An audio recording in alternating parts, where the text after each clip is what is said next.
زه دا نه وایم چې تاسو د انجونو دپاره د مکتبونو دروازه خلاصه کوئ د دې د خاطره چې موږ انجونو ډاکټرانو ته ضرورت لرو. زه د هغې خلکو نه یم، زه په هغې مفکورې مخ ته نه ځم. زه وایم که موږ مطلق ښځو ته د ډاکټرانو په توګه یا د معلمینو په توګه یا د اساکرو په توګه ضرورت وم نه لرو، بیا هم په دوی باندې علم فرض دی او موږ ترېنه دا حق نشو اخیستی.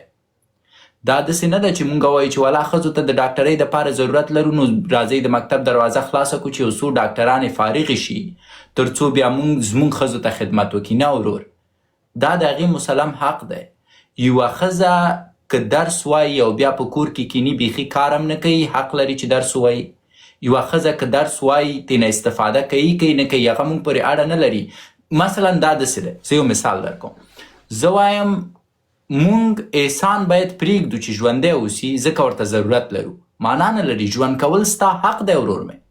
پس زه وایم که مونږ ښځو ته ضرورت ولرو که ونه لرو د دندو په برخو کې، دا د دوی مسلم حق دی چې د علم نه برخمنې اوسي او باید برخمنې شي. سو دا زما دریځ دی.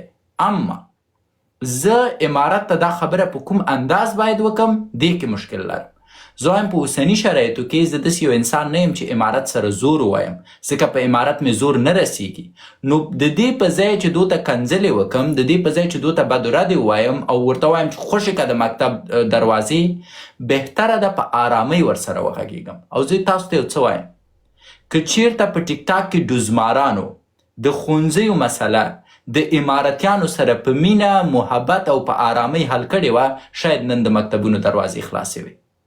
تاسو د داسې یو چا سره ضد کوئ چې هغو 15 کلونه په غرونو کې تیر کړي. تاسو د داسې یو چا سره ضد کوئ چې د هغو ټول عمر د جنگ په ژبه تیر شوی. تاسو د داسې یو چا سره ضد کوئ چې هغوی شهیدان ورکړي. تاسو د داسې یو چا سره ضد کوئ چې هغوی بېسواده دي. پس د داسې یو انسان سره ته باید ضد ونه کړي. زه بیا هم په طالب غږ کوم چې زما ورور یې، زما در باندې که زور هم ورسیږي زه تا ته څه نه وایم. زه درته عذر کوم، زارۍ درته کوم د یو افغان په توګه چې ښوونځي را خلاص کړه، ځکه زه باید د نرمې ژبې نه استفاده وکړم د هغه چا په مقابل کې چې زما پې زور نه رسیږي او زما ورور دی. بنان دا زما دریځ دی ورور د ښوونځیو په برخه کې. مننه ډاکټر صاحب. هیله کوم انشاءالله بله پوښتنه خو نشته یا کوم ماته مشورې د پی ټي ایم اړوند یا هر څه چی. ښه، احسان جان لاړه نو زه به وخت ورکم سنګري خوستي ته. خوستی صاحب ستړی مه شي، الله دې راول. سلامونه، نیکې هیلې ټولو ته ډاکټر صاحب، الله ټولو لیدونکو ته خدای دې ټول راته ښه جوړ. مننه صاحب، مهرباني. ډاکټر صاحب وخت هم چې تاسو سره کام وي، مقصد وخت هم دی، سبب حل کارونو ته هم ځي. یو څه پوښتنې مې لرلې، د جواب راکړې. مهرباني. زما پوښتنه چې د خاص د ولور په اړه ده. مقصد په پکتیا، خوست او همداشان نورو ولایتونو کې ولور چون چې مخ په زیاتېدو دی، کم شوی هم نه دی. ولور ډېر جګ دی. مقصد ځوانان داسې مجردان ګرځي که فکر وکړي نیولې ښځه، اقتصادي وضعیت هم خراب دی. نو د څو کلونو راهیسې ولور چې دی ښکته شوی دی، مقصد مخ پورته کېدو روان دی. په جمهوریت کې د هغې نه مخکې دولتونه چې وو مقصد که نه، اوس همداشان اسلامي امارت کوښښ کوي چې د دوی لپاره داسې یو هغه وټاکي که نه مناسب هغه مهر چې د ولور مقصد په هغه کې دوی مقصد د دې پر د حل لاره پیدا کړي که نه. خو دوی هم دې توانېدلي مقصد. نو د حل لاره یې څه ده؟ په ډېرو ولایتونو کې هم جرګې هم شوي دي. فرض کړه په خوست کې، په پکتیا کې، په نورو ولایتونو کې چې ولور به کښته کېږي، نو یې دپاره یو نوغه جو هغه هم ټاکلی دی، نوغه که نه، چې مقصد که چا د دې ولور نه پورته ښکته لاړه نو دا به خلک به نوغه کېږي. مقصد ګوره سنګري ورور، که چېرته د ورور په اړه زه درته وایم بیا به ټول ځوانان رانه خفه وي. اما غواړئ حقیقت درته وایم یا هسې د دروغو یو ساده جواب درکړم درته وایم چې ورور ښه کار نه دی؟ کوم یو درته وایم؟ نه حقیقت به وایي. یو دوه پوښتنې لرم، زه نه درنه کښته کېږم، مشکل نشته. پس زه اول صحیح ده، اول دې دا پوښتنه جوابوم ځکه کیدای شي په منځ کې ته کوم بله خبره ولري، بیا دوه نورې پوښتنې دې ما اورم، یا غواړې درې واړه پوښتنې دې اول راته ووایي. صحیح نه، ته دا جواب راکړه، زه بله پوښتنه درته وایم. د ورور په برخه کې زه وایم هر هغه ځوان باندې چې ورور ټاکل کیږي د دې د خاطره چې هغه ځوان خپله بې غیرته دی. په بې غیرته انسان باندې خلک ورور ټاکي او په بې غیرته انسان باندې خلک ډاکوګري کوي. که چېرته تاسو متوجه اوسئ په مکتب کې به چې کوم شاګرد بې غیرته و، هغه شاګردان چې لوچک به و ورغله به د هغه په مخ کې به ودرېده، ټنګ به یې ترېنه جي که 15 روپۍ به یې ترېنه واخیستې. بې غیرته انسان باندې غل چې دی زوري. دا ټرمپ چې ګوري چې کوم هیواد بې غیرته دی، کمزوری دی، بس ورځي د هغې ولسمشر بندي کوي، تیلې خپلوي. پس کله هم چې ته بې غیرته اوسې، نور خلک په تا باندې شرایط وضع کوي. کله هم چې ته په داسې یو مقام کې نه اوسې چې ته وشي کولی د ځان نه دفاع وکړي، خلک په تا باندې شرایط وضع کوي. زه شکې د یو افغان په توګه دا اوس چلنج ورکوم چې د افغانستان هرو 34 ولایتونو ته لاړ شم، چې په هره جنۍ زما خوښه یو د هغې زه خوښ وم لاس کېږدم، پلار یې د ورور غوښتنه رانه نه کوي، ځکه پلار یې پوهېږي چې زه څوک یم، او پلار یې دفتن مفته راکوي، ځکه پوهېږي چې د لور آینده یې جوړه ده. بناً یو شي ته تاسو باید متوجه اوسئ، کله هم چې په تاسو باندې یو څوک ورور ږدي، معنا یې دا ده چې ستاسو حیثیت د ورور کېښودو دی. ما ته دا اوس دننه په وطن کې په ننګرهار کې 5-6 دانې راته پرېښي دي، وایي چې شکیب راشي مفتي ورکوو. ادې ته مې هره ورځ زنګونه چې دا زوی ته د مونږ لور پېغله ده، که وایي چې معامله سور کړو. ما ته مې ادې زنګ وایي، زه ورته یم زه کاناډایي کوم، خدای والا یم چې اوس د ننګرهار نه یوه دانه راولم، بیا به د ویزې مصرف پې کوم. سو زما نظر دا دی چې که تا ځان یو ځای ته رسولی، که تا د ځان نه یو شخصیت جوړ کړی، که ته داسې یو څوک اوسې چې د بدو رواجونو په وړاندې ولاړ اوسې، د چا نیکم د تا نه ور نشي اخیستی. خو موږ داسې یو ځوان دی، سواد نه لري، تعلیم نه لري، کومه فابریکه نه لري، کومه اجره نه لري، پلار یې وایي چې ښه لور خو مې هسې هم د ده سره تباه ده، نو ادې اقل زه خو به یو څه پیسې پرې واخلو. پس یو ځل بیا وایم که ځوانان غواړي د ورور د ستونزو نه ځان خلاص کړي، په خپلو شخصیتونو د کار وکړي، په ټولنه کې د محترم انسان اوسي.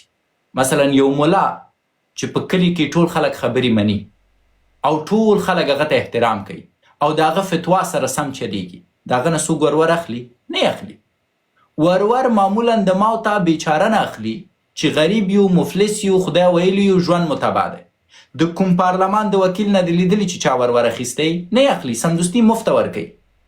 جالبه دا ده چې په دې نړۍ کې پیسهداره کېږي، غریب تباه دی. ولې؟ ځکه پیسهدارو نه غریب حیا کوي، پیسهدار نه ورور نه اخلي، ځکه پوهېږي چې که ترې نه ورور واخیسته بیا سبا ته ام کور ته نه راوړي چې لور رالیږي. پس وایي د دې په ځای چې نن ترې نه ورور واخلو، پرېږده چې میاشت کې مې کله لور سره راځي هغه خرچې مونږ ته وکړي. او دا د ما او د تا نه چې ورور اخلي، پوهېږي چې دا سړی خو هسې نه هم خرچه نه کوي، چې لور یې رانه وکړه بیا مې بیا یې ولاکه وګورم، سبا ته به چې لور راغواړم هم راته به وایي چې خپله پسې راشه، نو تیل به زه اچم موټر کې، لور پسې به مې زه ځم بېرته به یې راولم. نو راځه د هغه راتلونکي کس ترې نه اوس واخلو. دا لوبه ده ورور مې، دا ذهني لوبه ده. ورور تاسو هغه وخت له منځه وړلی شئ کله چې تاسو په بهتره مقام کې اوسئ.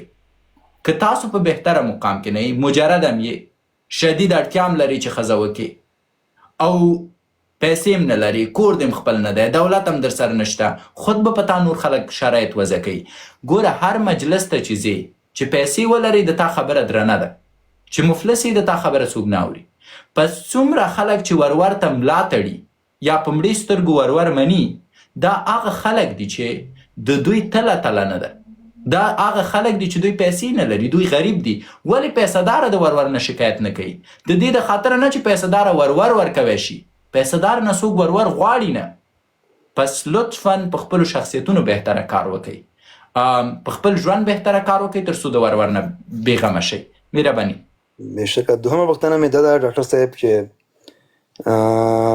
په څو کلنۍ کې واده ښه سړی وکړي که نه، په افغانستان کې موږ اوس ډېر ځوانان وینو که نه چې مقصد کاروبار یې نه وي، داسې یو بزنس یې نه وي، داسې هم روپۍ د جوب خرڅه، حتی جوب خرچانې یې ورسره، مقصد یې بیا پورته کېږي، پلاران یې خپلو زامنو ته ودونه کوي، حتی چې ښځه کور ته ورته راوړي که نه، مقصد د ښځې خرچه هم په پلار باندې وردرومي، مقصد شامپو وي، د کور لوازم سامان هغه وي که نه، د ژوند مصروفیتونه وي، هغه د ژوند هغه وي، هغه ټول په پلار باندې کوي. نو دلته څه پیغام لري؟ څو کلنۍ کې باید واده وشي؟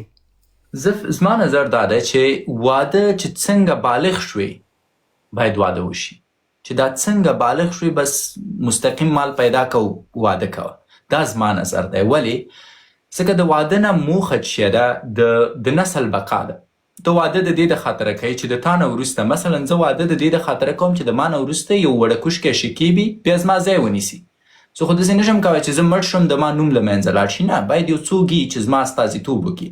سبا ته که زه مرم دې ټیک ټاک کې به یو کوچولوګک را روان وي، تاسو ته به لایو راځي درته به وایي چې هلو this is small شکیب.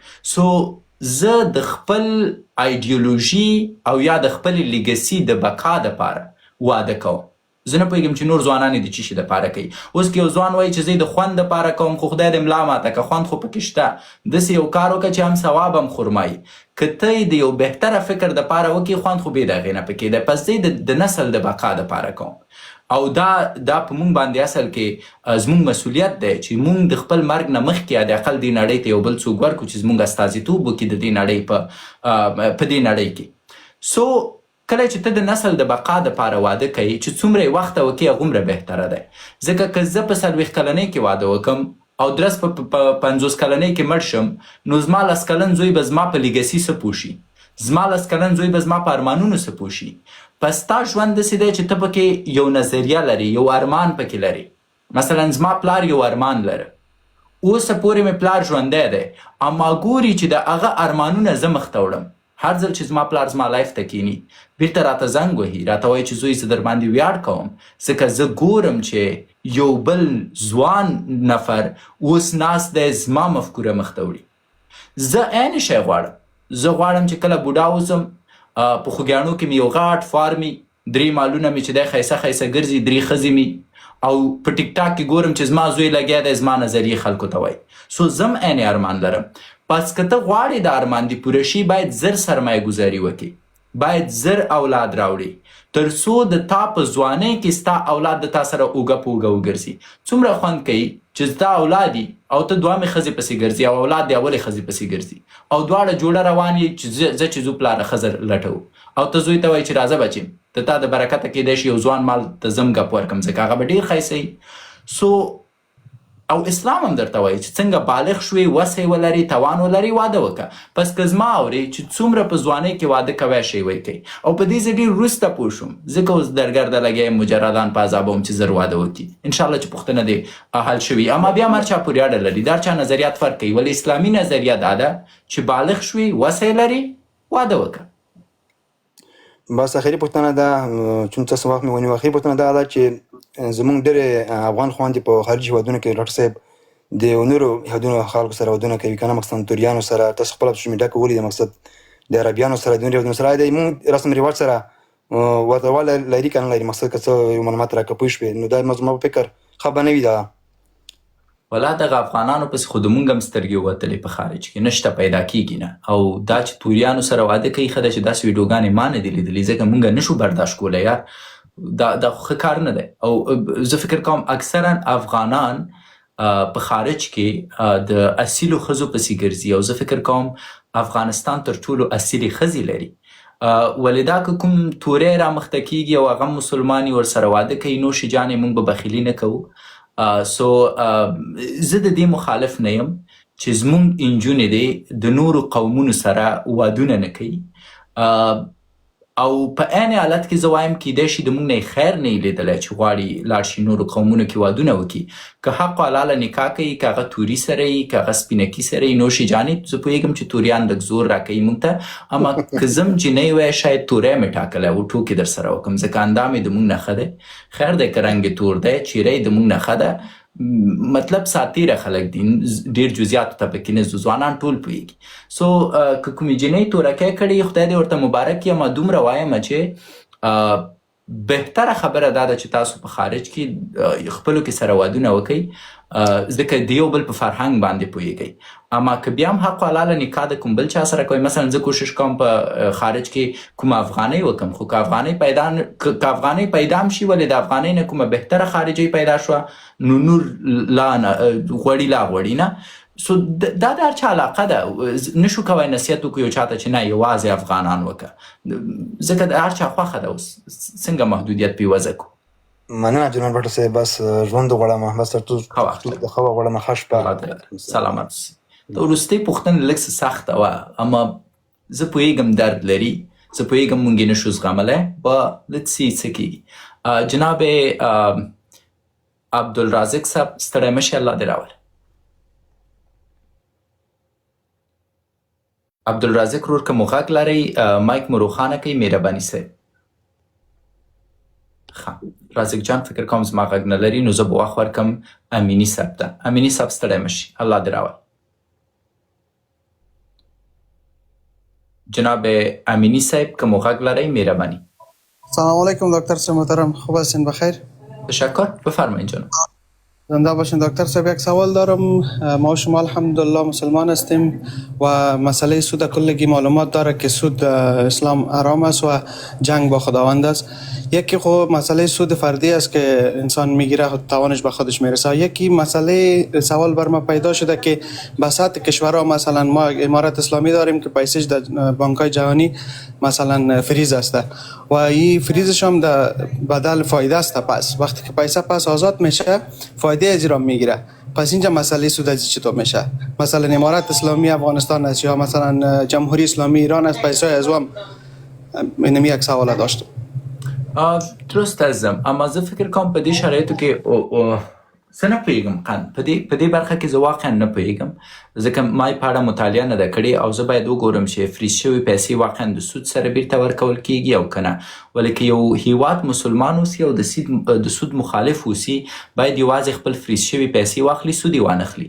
ځکه رب وایي کوم انسان چې سود اخلي یا سود ورکوي دا د ما سره په جنګ کې دی او هېڅوک نه غواړي چې د رب سره په جګړه کې اوسي او الله تعالی دې مونږ د رب سره د جګړې نه وساتي.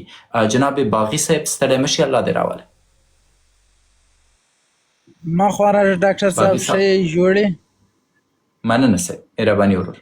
ډاکټر صاحب غږ مې لرئ؟ بلکل یې لرو، مهرباني صاحب. ډاکټر صاحب ته دلته یو د په سعودي کې کار یو د سره تا لږ مناظره وه. ډاکټر صاحب اوس په د اسلام کې زه لږ پوښتنه لرم. ښه اورم ورور. موږ ډاکټر صاحب موږ ټول مسلمانان یو، بیا په مسلمانانو کې موږ د شیعه سني په دا فرقو باندې تقسیم سوي یو. ډاکټر صاحب ته دې د څه نظر ګوري؟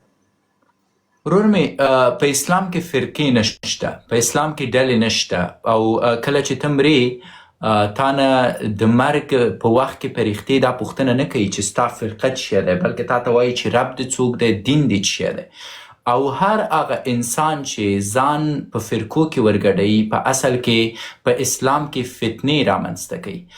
پس که چیرته ته وایي چې زه سني یم، بل وایي چې زه وهابي یم، بل وایي چې زه شیعه یم، پس تاسو په اسلام کې داسې یو شی رامنځته کوئ کوم چې په اسلام کې نشته. دا د رب د امر خلاف کار دی، دا د حضرت محمد صلی الله علیه وسلم د هدایاتو خلاف کار دی، دا د صحابهو خلاف کار دی او دا د خپل هغه امامانو خلاف کار دی د کومو امامانو په نوم چې دا فرقې جوړې شوي دي. که چیرته ما نه پوښتنه وکړي چې ورور ته څه شی زه درته وایم مسلمان یم، که چیرته راته وایي چې دین دې څه شی دی درته وایم چې اسلام دی، که چیرته راته وایي چې مذهب دې څه شی دی درته وایم چې زه مذهب نه لرم. ځکه زما تګلاره قرآن دی، زما تګلاره د حضرت محمد صلی الله علیه وسلم احادیث دي، زما تګلاره اسلام دی، زما مذهب هم اسلام دی. زه په دې ټاپو باور نه لرم او زه فکر کوم هر هغه څوک چې په دې ټاپو کې وردننه شوي دي د دوی نه به رب پوښتنه کوي. پس زه خلاف یم.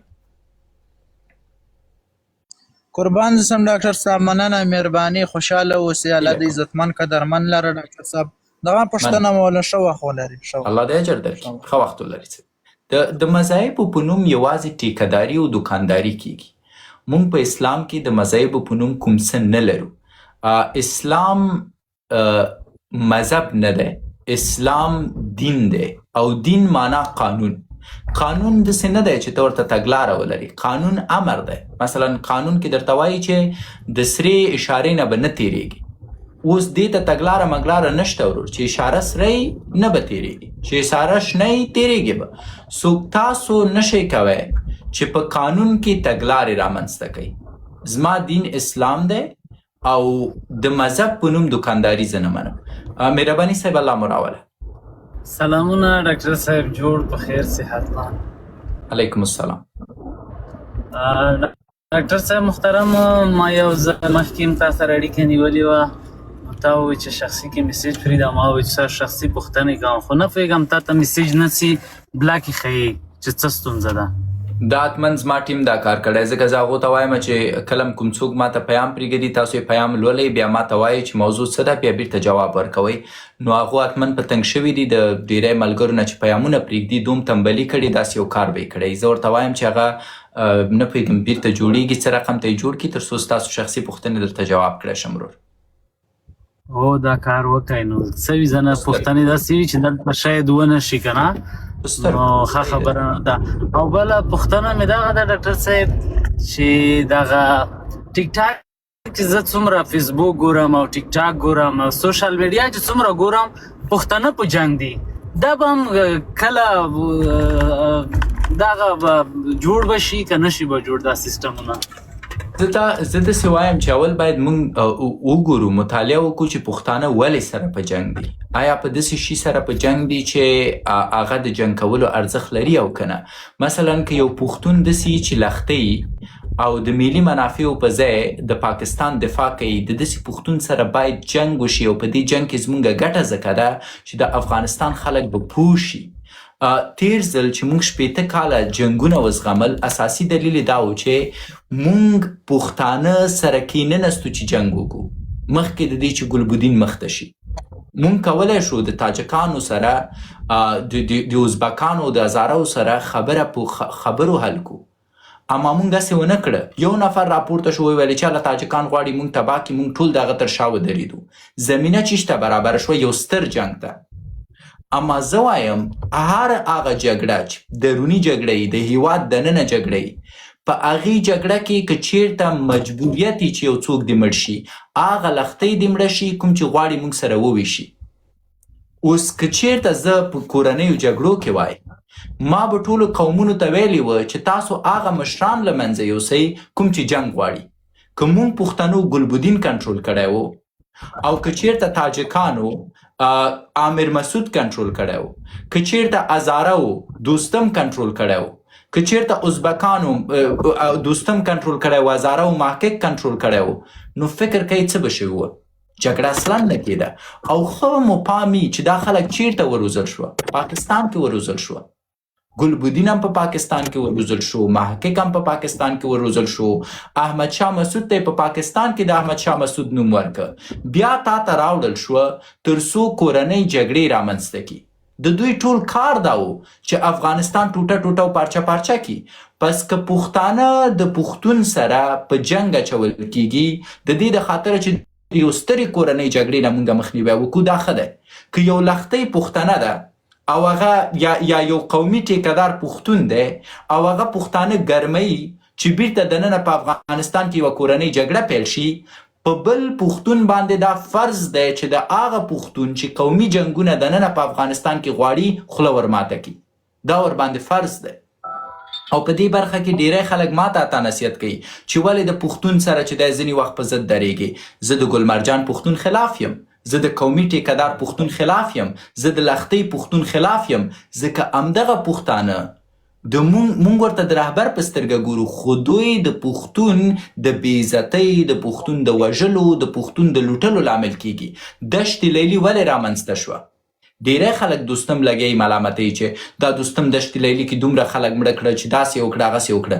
راځئ تاریخ ولولو ولې یو څوک ووژني ځکه تا به پکې یو څوک وژلي او د مونږ کورنۍ تاریخ چې کوم دی د داخلي جګړو تاریخ دا دومره وحشتناکه دی چې زه حتی ډارېږم اوس یې تاسو ته کیسه وکړم ځکه زه پوهېږم چې ډیری خلک به ودردئ د یو طرف نه که یوې ډلې د ښځو تیونه پرې کړه د بل طرف نه بله ډله راپورته شوه د خلکو سرونه یې کل کړه او په دې سر کې چې دی اوړه کېښودل بیا چې دی ګرم غوړي ور واچول بله ډله راپورته شوه بیا خلک راواخیسته 2 اسپو پورې وتړل په منځ کې وشکول بله ډله راپورته شوه په خلکو یې بخۍ تېرې کړې کوم چې ماشینداره باندې وه سر نه تر پښپو پورې غر مرمۍ ورباندې تېرې کړې سو داسې نه و چې ته وایې چې دا ډله بدنامه وه هغه ډله ښه وه هغه ډله بدنامه وه هغه ډله ښه وه تا کورنۍ جګړه څنګه پای ته رسولی شوه چې بیرته دا ټول سره یو کې او کوم چا چې مونږ سره ټپیان کړو مونږ سره وژلو مونږ سره واچو مونږ سره تباه کړو د مونږ نسلونه سره له منځه یې ویوړه هماغه خلک بیرته ژوندي پاتې شوه، هماغه خلک بیرته راغله جمهوریت کې، بیا یې ډالرې وګټلې، بیا یې کورونه آباد کړه، بیا یې د همدغه غریبو پښتنو ښځې 4-5 وکړې. ګلبدین مړ شو په جنګ کې نه، ما او تا مړه شو. سیاف مشر مړ شو په جنګ کې نه، ما او تا مړه شو. عامر دغه عطا محمد نور مړ شو په جنګ کې نه، ما او تا مړه شو. دوستم مړ شو په جنګ کې نه، مارشال فهیم مړ شو په جنګ کې نه. پس په جنګ یې مونږ واچولو، قربانۍ مونږ ورکړې، پیسهداره دو شوه، جمهوریت هم دو وخوړه. پس د هر هغه ټیکهداره پښتون، تاجک، ازبک په مقابل کې ودرېږئ. دا اعلی جهاد دی چې تاسو یې کولی شئ، ځکه افغانستان کې مونږ کورنۍ جګړې ته وخت نه لرو. مونږ وار له مخې په زرګونه بهرني دښمنان لرو. مونږ باید پاکستان ته ځان ټینګ کړو، مونږ باید ایران ته آمادګي ونیسو، مونږ باید امریکا ته آمادګي ونیسو. مونږ دننه په کورنۍ برخه کې هر هغه څوک چې کورنۍ جګړې ته لمن وهي او هر هغه څوک چې پښتون په پښتون کې اچوي، باید هغه پښتون ګوښه کړل شي، باید هغه پښتون له منځه لاړ شي. هغه که په ټیک ټاک کې، هغه که په د ده غږ باید له منځه لاړ شي، ځکه دا ناسور غدې دي. تر څو چې دای مونږ ستره لوبه نشو کوی، او زه د تاسو نه غواړم چې ستره لوبه وکئ، نه کوچنۍ. انشاءالله چې پوښتنه جواب شوي ورور.